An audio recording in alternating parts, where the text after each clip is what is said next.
बिस्मिल्लाहिर्रहमानिर्रहीम। अस्सलाम वालेकुम। शादी की पहली रात दुल्हनों को पेट में दर्द महसूस हुआ। उसे शदीद किस्म का दर्द था जिसने दुल्हनों को बेचैन कर दिया था। शहर से अस्पताल ले गया तो डॉक्टर ने बताया कि उसको अंतड़ियों का कैंसर है जो कि आखिरी स्टेज पर है और आपकी बीवी के पास सिर्फ 40 दिन का वक्त है।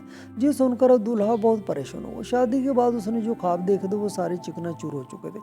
बीवी ने अपने शोहर से दरख्वास्त की कि मैं ये 40 दिन आपके साथ गुजारना चाहती हूँ, मैं पूरी दुनिया की सैर करना चाहती हूँ। शोहर ने बीवी की आखिरी ख्वाहिश पूरी की और अपनी तमाम प्रॉपर्टी फरोख्त करके 40 दिनों में 40 ममालिक की सैर करने का मनसूबा बनाया।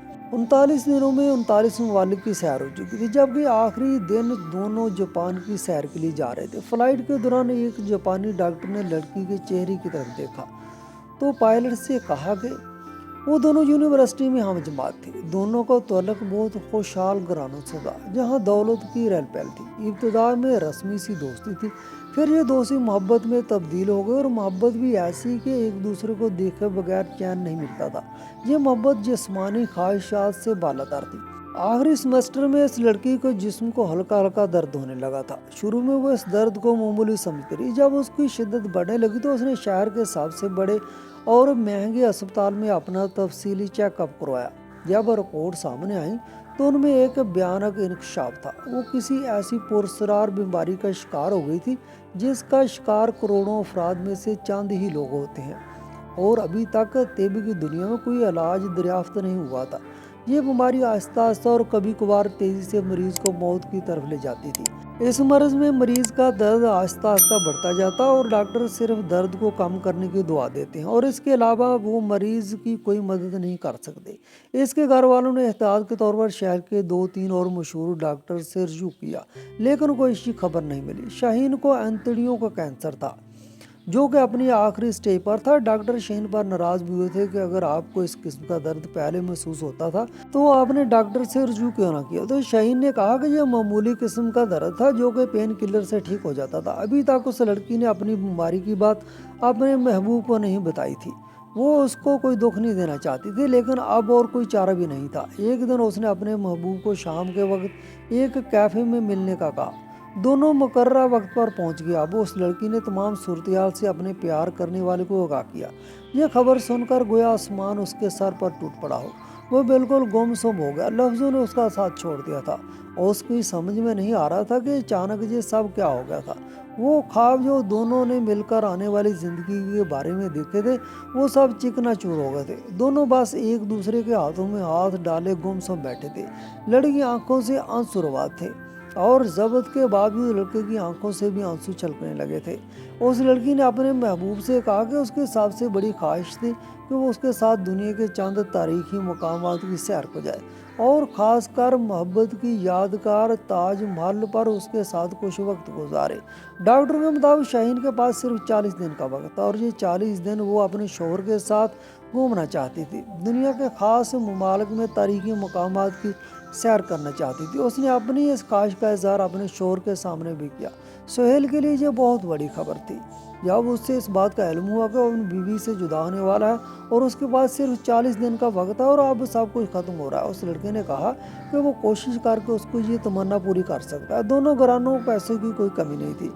दोनों के घर वाले भी लड़की की इस ख्वाहिश को पूरा करने के लिए अपने वसाइल खर्च करने से गुरेजा भी नहीं थे। अभी दहशतगर्दी के अफरीत ने दुनिया को अजाब में मुबतला नहीं किया था। दीगर ममालिक के वीज़ों का असूल मुश्किल भी नहीं था। सबसे पहले उन्होंने हिंदुस्तान का दौरा किया। वो सबसे पहले मोहब्बत की अजीम यादगार ताज महल पर पहुंचे। वो कई घंटे एक दूसरे के हाथों में हाथ डाले ताज महल को तकते रहे। साथ ही वो तारीख के झरोकों में झांकते रहे और शाहजहां और मुमताज़ महल की मोहब्बत के गोशों को खोजते रहे। वो जितने दिन आगरा में रहे रोज़ ताजमहल जाते रहे। उनकी मोहब्बत में दिन ब दिन शिद्दत की शिद्दत आती जा रही थी। और उसके बाद उन्होंने अलोरा और अजंता के गारों का दौरा किया। वो लड़की बहुत खुश थी और उसकी ज़िंदगी की सबसे बड़ी ख्वाहिश पूरी हो रही थी, लेकिन उसके दर्द में भी शिद्दत आती जा रही थी। हिंदुस्तान के बाद उन्होंने पेरिस का रुख किया। पेरिस उस लड़की के ख्वाबों का शहर था। इन दिनों जी के पेरिस की गलियों, म्यूजियम, तारीखी मकामात और काफ़ी कैफेज का दौरा किया। ज़िंदगी को भरपूर एंजॉय किया। एक दूसरे में घूम रहे। अपने मुल्क से निकलने से पहले दोनों शादी के बंधन में बांध चुके थे। अब वक्त तेज़ी से ख़त्म हो रहा था। उस लड़की के दर्द में दिन ब दिन इजाफा होता जा रहा था। दर्द कम करने वाली अद्वियात का असर भी खत्म होता जा रहा था। अभी उन्होंने कई मुल्कों की सैर करनी थी, लेकिन अब उस लड़की का हौसला खत्म हो रहा था। वो लड़का उसको रोज बरोज गुलता देखकर गहरे दुख का शिकार था। लड़की की बढ़ती हुई तकलीफ को मद्देनजर रखते हुए उन्होंने वतन वापसी का फैसला किया। वो 39 ममालिक की सैर कर चुके थे। अब लड़की की ख्वाहिश के मुताबिक वो दोनों जापान के शहर टोक्यो जा रहे थे। फ्लाइट के दौरान ही लड़की की तबीयत अचानक खराब हो गई। एक जापानी डॉक्टर ने पायलट को मशवरा दिया कि जहाज़ को वापस एयरपोर्ट पर लैंड करना होगा, क्योंकि उसकी तबीयत बहुत ज़्यादा ख़राब हो चुकी है। अगर परवाज़ जारी रखी तो शायद परवाज़ के दौरान ही लड़की इस दुनिया से चल बसे। डॉक्टर के मशवरे पर जहाज़ को दोबारा लैंड कराया गया। वापसी का सफ़र लंबा और तकलीफ था। लड़की लम्हा ब लम्हा बिखर रही थी। उसकी तकलीफ नाकाबिले बर्दाश्त होती जा रही थी। खैर, वो पहली दस्तयाब फ्लाइट से अपने वतन पहुंची। एयरपोर्ट तक आते आते वो लड़की ने बेहोश हो चुकी थी। उस लड़की को एयरपोर्ट से सीधा अस्पताल ले जाएगा, लेकिन कहानी खत्म होने का वक्त आ गया था। अस्पताल पहुंचते पहुंचते वो लड़की अपनी सांसें पूरी कर चुकी थी। उसके चेहरे पर एक इत्मीनान भरी मुस्कुराहट थी। उसने अपनी ज़िंदगी अपने महबूब शोहर के साथ जी ली थी। उसे ज़िंदगी से कोई गिला नहीं रहा था। उसका शोहर उस लड़की के मरने के बाद जाने कहाँ गुम हो गया, किसी दरगाह या किसी मज़ार पर चला गया। उसने सब कुछ खो दिया था। उस सुहेल के मुताबिक अब उसकी ज़िंदगी का मकसद ही ख़त्म हो चुका था। सुहेल के घर वालों ने उसे बहुत तलाश किया, लेकिन वो किसी को नजर न आया। वो जिंदा था या मर गया, उसके बारे में भी कोई कुछ नहीं जानता था। सुहेल के करीबी दोस्तों और उसके घर वालों ने पुलिस में गुमशुदगी की रिपोर्ट दर्ज कराई। इसके अलावा अखबारात में उसके इश्तिहारात भी दिए, ताकि किसी को किस तरह मालूम हो सके कि आखिर सुहेल कहाँ गया, कहाँ ज़मीन खा गई या आसमान निकल गया। शहीन उसकी ज़िंदगी का सरमाया था। वो सोच भी नहीं सकता था कि उसकी बीवी उसे यूं अचानक छोड़कर चली जाएगी। तकरीबन 2 साल बाद सुहेल को एक दरबार में उसके दोस्त ने पहचान लिया। उसकी हालत बिगड़ चुकी थी। लंबे बाल थे, ऐसे महसूस होता था वो 2 साल से नहाया नहीं। लंबे बालों के अलावा उसकी दाढ़ी भी बहुत बड़ी हुई थी, मगर उसके दोस्त ने फिर भी उससे पहचान लिया। उसके घर वालों को इतला दी और बाद में उस सुहेल को घर लाया गया। सुहेल के वालिदैन खुसूसन उसकी माँ अपने बेटे को देखकर बहुत खुश हुई, क्योंकि वो अपने बेटे के गम में दिन ब दिन कमज़ोर होती जा रही थी। वो बीमार पड़ गई थी, लेकिन सुहेल को देखते ही उसकी सांसें बहाल होना शुरू हो गई। सुहेल के वालिदैन उसको शादी करने पर मजबूर कर रहे थे, लेकिन सुहेल के बकौल में शादी के लिए दिमागी और दिली तौर पर तैयार नहीं था। शाहीन के जाने के बाद मेरी ज़िंदगी उजड़ चुकी थी, मगर वालिदैन के इसरार पर मैंने दूसरी शादी की और मेरी ज़िंदगी में आफी आई, जो कि खुशकिस्मती से अच्छी लड़की थी। मेरे गमों को समझती थी, इस बात से वाकिफ थी कि मैं 2 साल तक घर से दूर रहा और बेस बदल कर दरबार पर पड़ा रहा। शादी के 5 साल बाद अल्लाह ताला ने हमें एक बेटी अता की। पूरा ख़ानदान, ख़ास तौर पर मेरी बीवी आफिया बहुत खुश थी, क्योंकि हम तो अब यही समझ रहे थे कि सारी ज़िंदगी बे औलाद रहेंगे, लेकिन अल्लाह ने हम पर अपना करम किया। औलाद ना होने की वजह से मेरी माँ बहुत परेशान थी और आफिया के साथ उसका रवैया ठीक नहीं था, लेकिन अब बेटी पैदा होने की वजह से वो रवैया ठीक हो गया था। हमारे घर के हालात तो ठीक हो चुके थे, लेकिन पड़ोसियों के हालात वैसे के पैसे थे। वो भी अब लड़ते झगड़ते थे, क्योंकि हमारे पड़ोस में मेरा दोस्त नवीद और उसकी बीवी रहती थी और उनके हालात भी लगभग हमारे जैसे ही थे। शादी के 6 साल गुजर जाने के बावजूद उनकी औलाद नहीं थी। खैर, नवीद की माँ वफात पा चुकी थी और सास बहू का झगड़ा तो नहीं रहता था, बस नवीद और उसकी बीवी में ही तू मैं हो जाती थी। लेकिन सबसे बड़ा मसला हमारे घर में था, क्योंकि औलाद ना होने की वजह से माँ का रवैया आफिया के साथ ठीक नहीं था। माँ के इलाज से शादी के कुछ माह बाद बीवी उम्मीद से हो जाती है और शादी की पहली सालगिरह पर 1.5-2 माह का बच्चा हो जाता है। माँ के नज़दीक मर्द को कोई बीमारी नहीं होती, सारा मसला औरत के साथ ही होता है। इस तरह के ख्यालात मेरी माँ रखती थी, जिनकी वजह से मैं काफ़ी परेशान था। खैर, अब बेटी पैदा होने पर माँ काफ़ी खुश थी। उसने मुझे कुछ पैसे भी दिए थे कि गरीब लोगों में तकसीम कर दो। मुस्कुरा कर कहा कि अब गरीब तो मैं होने वाला हूँ, क्योंकि अब मेरे बहुत खर्च होने वाले हैं। ये सुनकर मैंने कहा, ऐसी बातें मुंह से ना निकालो, अल्लाह का दिया हमारे पास सब कुछ है, बस औलाद की कमी थी। मैं इस घर में बच्चों को खेलता हुआ देखना चाहती थी। मैं इन औरतों में से बिल्कुल नहीं जो सिर्फ बेटे की पैदाइश पर ही खुश होती है। बेटी भी अल्लाह की रहमत है और अल्लाह की रहमत पर हमें मायूस और परेशान होने की ज़रूरत नहीं। अब मैं इस दुनिया से सुकून से जाऊंगी, क्योंकि मैं तुम्हारी औलाद देख कर जा रही हूँ। मैंने माँ से कहा, माँ आप ऐसी बातें क्यों कर रही हैं, हमारी उम्र भी आपको लग जाए, अल्लाह ताला आपका साया हम पर सलामत रखे। बेटी की पैदाइश से कुछ माह पहले मैं अपनी बीवी को एक अच्छे होटल में खाना खिलाने के लिए ले गया।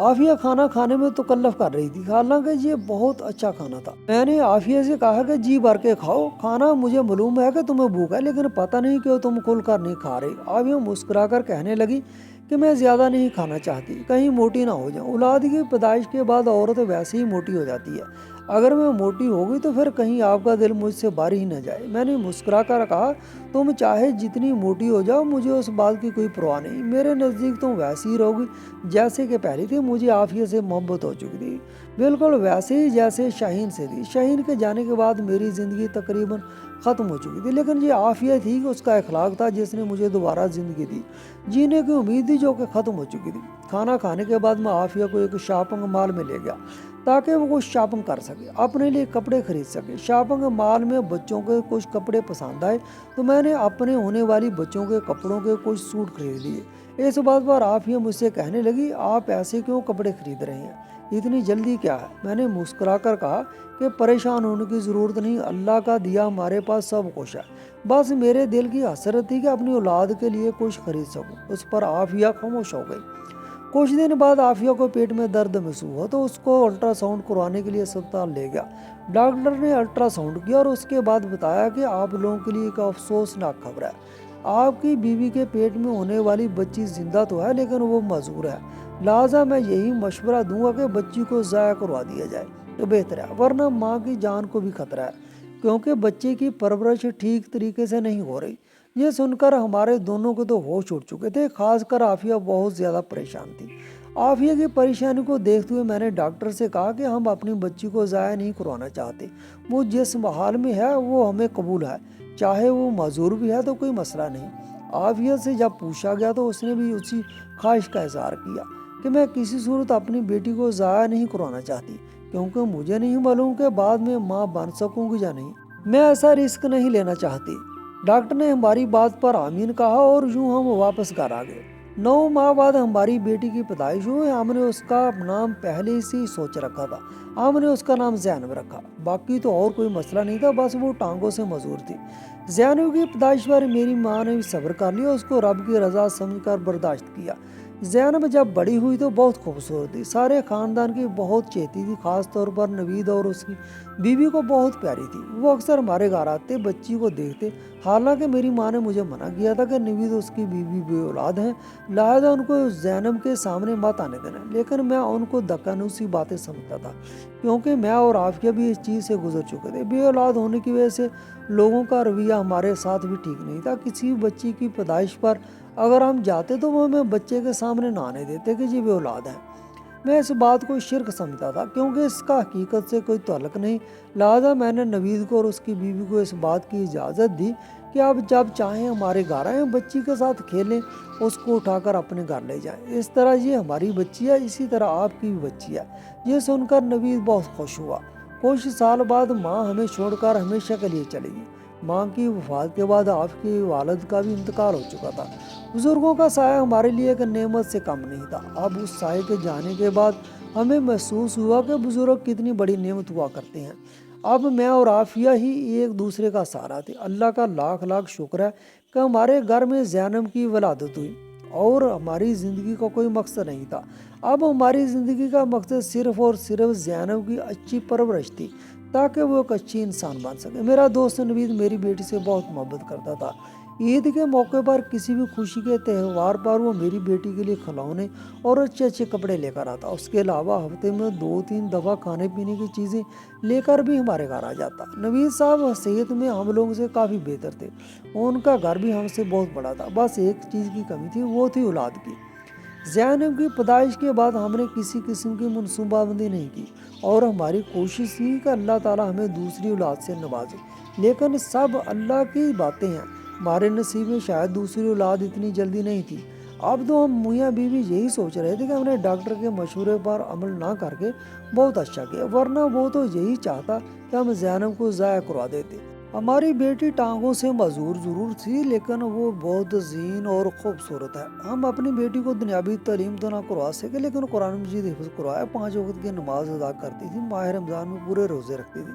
वक्त इतनी जल्दी गुजर रहा था जिसका पता भी न चला। वो ज़ैनब जो कुछ साल पहले हाथों में खेल रही थी, अब जवान हो चुकी थी। अब हमें अपनी बेटी की शादी की फिक्र सताई जा रही थी।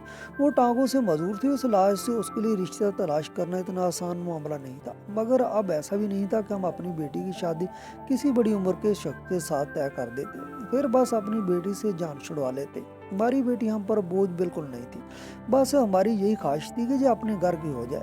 हमारी जिंदगी का क्या भरोसा था, हमारे गुजर जाने के बाद कोई हो जो हमारी बेटी का ख्याल रखे, उसका सहारा बने, उससे मोहब्बत करे, बस यही ख्वाहिश थी। एक दिन ऐसा वाक़या हुआ जिसकी हमें बिल्कुल उम्मीद नहीं थी और जिसने हमारी ज़िंदगी बदल दी थी। आज जो 10वां रोज़ा था, मैं ऑफिस में बैठा हुआ था, तो बीवी का फ़ोन आया कि वापसी पर कुछ सामान लेकर आ जाइएगा। मैंने आफिया से कहा, आज ऑफिस में बहुत ज़्यादा काम है, मैं अफ्तारी इधर ही करूँगा और रात को लेट आऊँगा, तो सामान की एक लिस्ट बनाकर नवीद को दे दो, तो नवीद तुम्हें वो सारा सामान लाकर देगा। मैंने नवीद को फ़ोन किया तो वो घर में ही था। बीबी ने उसे सामान की लिस्ट दी तो नवीद ने कहा कि मैं ये सामान लेकर आता हूँ। जब नवीद बाजार की तरफ जाने लगे तब जैनब ने भी जिद की कि मैं भी अंकल के साथ जाऊंगी, मुझे भी कुछ खरीदना है। नवीद जैनब को व्हील चेयर पर बाजार ले गया। बाजार यहाँ से इतना दूर भी नहीं था। 1 घंटे बाद बीबी ने मुझे फ़ोन किया कि नवीद साहब और जैनब अभी तक घर वापस नहीं आए। मैं फ़ोन करती हूँ तो आगे से कोई फ़ोन नहीं उठाता। मैंने पता किया तो मेरे पैरों तले ज़मीन निकल गई, क्योंकि पता चला कि नवीद और जैनब के साथ हादसा पेश आया। नवीद को काफ़ी चोटें लगी, लेकिन जैनब मौके पर ही फौत हो गई। मैंने जब ये खबर सुनी तो मेरे पाँव तले से ज़मीन निकल गई, मुझे कुछ नज़र नहीं आ रहा था। मैं ऑफिस से भागता हूँ बाजार की तरफ आया तो बताया गया कि अस्पताल में लाश को मुंतकिल किया गया है। मैं अस्पताल में पहुंचा तो एक बेड पर जैनब की लाश पड़ी थी। मैं बहुत रोया और समझ नहीं आ रही थी कि आफिया तक ये खबर कैसी पहुंचाई जाए। वो बार बार मुझे कॉल कर रही थी। जबकि मैं जैनब की लाश लेकर घर वापस आ रहा था, मैं जैसे ही घर में दाखिल हुआ तो सामने का मंजर देखकर मेरी बीवी की चीखें बुलंद हुई। पूरे मोहल्ले में उसकी आवाज़ गूंज रही थी। मोहल्ले वाले हमारे घर में इकट्ठे हुए। नवीद को काफ़ी चोटें लगी थी, लेकिन वो अपने पैरों पर खड़ा था। मेरी बेटी को गुस्ल दिया गया तो गुस्ल देने वाली औरत ने कहा कि जैनब के जिस्म पर खराशों के निशानात थे। ऐसा लग रहा था कि किसी ने उसके साथ ज़बरदस्ती की हो, ज्यादती की हो। लेकिन मैंने इस औरत की बात पर इतना गौर नहीं किया और सोचा कि रोड एक्सीडेंट में भी तो खराशियाँ आ सकती हैं, इस औरत को कोई गलत फहमी हुई होगी। मैं अपने हाथों से अपनी बेटी को दफन करके वापस आया तो नवीद की बीवी ने हमें बताया कि आफिया अजीबो गरीब बातें कर रही है, कभी हंसती है तो कभी रोती है। मैंने देखा कि आफिया के बाल बिखरे हुए तो उसकी हालत अजीब थी। ऐसे लग रहा था कि वो अपना जहनी तवाज़ुन ही खो बैठी है। अब उस बात का मुझे पता चला कि औलाद का गम इंसान को पागल कर देता है। मैं यही सोच रहा था कि वक्त के साथ साथ आफिया ठीक हो जाएगी, लेकिन ऐसा बिल्कुल ना हुआ। कई माह गुजर गए लेकिन उसकी तबीयत में बेहतरी ना आई। कभी कभी वो बहुत अजीब बातें करती, ऐसे मालूम होता कि वो पागल बिल्कुल नहीं। अचानक वो कहती कि तुम रिपोर्ट दर्ज क्यों नहीं कराते, तुम पुलिस स्टेशन क्यों नहीं जाते, ये मालूम करो कि मेरी बेटी को किसने मारा। मगर मैं बीवी की बातों पर कैसे अमल कर सकता था, ये एक हादसा था और हादसे की रिपोर्ट में क्या दर्ज कराऊं। बल्कि मुझे तो नवीद ने ये भी बताया था कि मैंने उस गाड़ी का नंबर भी ना देख पाया जिसने हम दोनों को टक्कर मारी थी। आफिया की हालत दिन ब दिन खराब होती जा रही थी। मुझे बहुत सारे लोगों ने मशवरा दिया कि अपनी बीवी को अस्पताल में दाखिल करवाओ, लेकिन मैं ऐसा कैसे कर सकता था, आफिया के अलावा मेरा था ही कौन। वो बहुत अजीबोगरीब बातें करना शुरू कर दी थी। कभी कहती छत पर मुझे आवाज़ें आ रही हैं, मेरी बेटी जैनब छत पर है, वो मुझे पुकार रही है, ज़रा देखो तो छत पर कौन है। वो छत पर जाने की कोशिश करती, मैं उससे रोक लेता। मैं बार बार उससे यही कहता कि अपने आप को संभालो, हमारी बेटी इस दुनिया से चली गई है। मैं खुद अपने हाथों से अपनी बेटी को कब्रिस्तान में दफना कर आया हूँ, अपने आप को संभालो, कैसी बातें कर रही हो। मैंने कहा, यार उसे डॉक्टर के पास भी ले गया था, डॉक्टर कुछ अद्वियात दे देता और ये भी कहता कि ज़्यादा तबीयत ख़राब होने की सूरत में आप अपनी बीवी को ये इंजेक्शन लगा लिया करें। अब जब भी आप ही की तबीयत ज़्यादा ख़राब होती तो वो उसको नींद का इंजेक्शन लगा देता था। मगर नींद से बेदार होने के बाद वो बार बार यही कहती कि आप एक दफ़ा छत पर जाकर देखें तो सही, ये आवाज़ें कैसी आ रही हैं। मैंने उसे बताया कि ये बिल्लियों की आवाज़ें हैं जो छत पर फिरती हैं, और अब तो तुम इस बात को तस्लीम कर लो, तुमने खुद अपनी बेटी की मैयत अपनी आंखों से देखी है, तो क्यों इस बात को मानने से इनकार करती हो। ये हमारी बेटी इस दुनिया से जा चुकी है। आफिया की तबीयत मुझसे देखी नहीं जा रही थी। मैं तो पहले ही सदमे था और फिर आफिया ने मुझे संभाला था। अब इस दफ़ा आफिया खुद सदमे में है। कभी कभी दिमाग में यही आता है कि अपनी जान ले लूं, क्योंकि ये अज़ियत मुझसे बर्दाश्त नहीं होती। फिर यही सोचकर अपने इरादे से बाज आ जाता था कि मेरे जाने के बाद आफिया का क्या होगा, इसका तो कोई संभालने वाला ही नहीं। एक रात अचानक आफिया की तबीयत खराब हुई तो मैंने अपनी बीवी को नींद का इंजेक्शन लगा लिया। मेरी बीवी सो गई और उसके बाद मैं सोने लगा तो मुझे छत पर कुछ आवाज़ें आना शुरू हुई। मैंने गौर किया तो वो ज़ैनब की ही आवाज़ थी। ये बात मुझे हजम ना हुई। मैं पसीने से शराबूर हो चुका था और बार बार अपने कानों में उंगलियां मारता कहीं ये ऐसे ही मेरा वहम ना हो। मगर कुछ ना कुछ ज़रूर था, किसी की आवाज़ तो ज़रूर थी। मैंने हिम्मत करके छत पर चढ़ना शुरू किया और जैसे ही छत पर पहुंचा तो सामने वाले मंजर को देखकर मेरी आंखें फटी की फटी रह गई। छत पर और कोई नहीं बल्कि नवीद था, जो कि रो रहा था। उसकी रोने की आवाज़ अजीब सी थी, जैसे घोट घोट कर कोई रोता है। अचानक उसने जैसे ही मुझे अपने सामने देखा तो परेशान हुए और घबरा गए। फिर हाथ जोड़कर माफ़ी मांगने लगे, मेरे कदमों में गिरकर कहने लगे, मुझे माफ़ कर दो, अपनी बीवी और ज़ैनब से कहे कि वो भी मुझे माफ़ कर दे। मैं उसकी ये बात सुनकर हैरान हुआ और कहा कि नवीद साहब, आप कैसी बहकी बहकी बातें कर रहे हैं? आपने ऐसा क्या किया? वो एक हादसा था जिसमें आपका बिल्कुल कोई कसूर नहीं, जो सब किस्मत की बात है। उसके बाद मैं नवीद साहब को नीचे अपने कमरे में लिया। बीवी मेरी सो रही थी तो दूसरे कमरे में उसके साथ बैठ गया। उसे ठंडा पानी पेश किया, लेकिन उसने पानी पीने से इनकार किया। वो बार बार यही कह रहा था कि मुझे माफ़ कर देना। ज़ैनब इधर है, वो बार बार मेरे ख्वाबों में आती है, वो छत पर है। अगर वो मुझे माफ़ नहीं करेगी तो मैं जिंदा नहीं रहूँगा। अब तो उसकी बातें मुझे बहुत अजीब लग रही थी। मैंने कहा, नवीद साहब ऐसा क्या हुआ, खुलकर बात करें। कहने लगा, मुझसे बहुत बड़ी गलती हुई, मैं बहक गया था। इसी छत पर मैंने ज़ैनब को ज़बरदस्ती ज़्यादती का निशाना बनाया था, जबकि उसके हाथ पांव बंधे थे और मुंह पर पट्टी थी ताकि उसकी चीखों की आवाज़ कोई सुन न पाए। उसके बाद बड़ी चालाकी से गाड़ी में डालकर उसको बाजार ले गया। वो मर तो पहले चुकी थी, लेकिन मैंने उसको हादसे का रंग देकर पेश किया। खुद को भी झूठ मूठ की चोटें लगाई ताकि किसी को शक ना और सब यही समझे कि ये महज एक हादसा था। मेरे दोस्त, मुझे माफ़ कर दो, मुझसे बहुत बड़ी गलती हुई, मैं बहक गया था, मुझे कुछ समझ नहीं आया। वो मुझसे माफ़ी मांगने लगा तो मैंने उसको धक्का दिया कि मुझसे दूर हो जाओ, मेरी बेटी के कातिल हो। पहले मैंने उसको खूब पिटाई की, बाद में मैंने पुलिस को फ़ोन किया। पुलिस उसको पकड़ कर लेगी। आज वो जेल की सलाखों के पीछे है। उसने अपने जुर्म का इकरार भी कर लिया है। आफिया जैसे ही नींद से बेदार हुई थी, मैंने उसे बताया कि उसे अपने कानों पर यकीन नहीं आया था। वो ऐसा सोच भी नहीं सकती थी, लेकिन अब बार बार यही कह रही थी कि मेरी बेटी के कातिल को माफ़ नहीं करना और मैं उसको फांसी के फंदे पर लटकता हुआ देखना चाहती हूँ। नवीद की बीवी फौजिया भी यही चाहती है कि उसके शोहर को सजा हो और बार बार यही कहती थी कि मुझे अपने शोहर के इरादों का नहीं पता था, वरना मैं कभी उसे ज़ैनब के करीब भी न बैठने देती। मैं तो यही समझती थी कि वो अपनी बेटी समझता है, लेकिन उसके अंदर तो शैतान था। फौजिया की वजह से भी मुझे बहुत परेशानी है कि अब वो अकेली रह चुकी है। मैं उसको अपनी बहन समझता हूँ और अब वो हमारे साथ रहती है।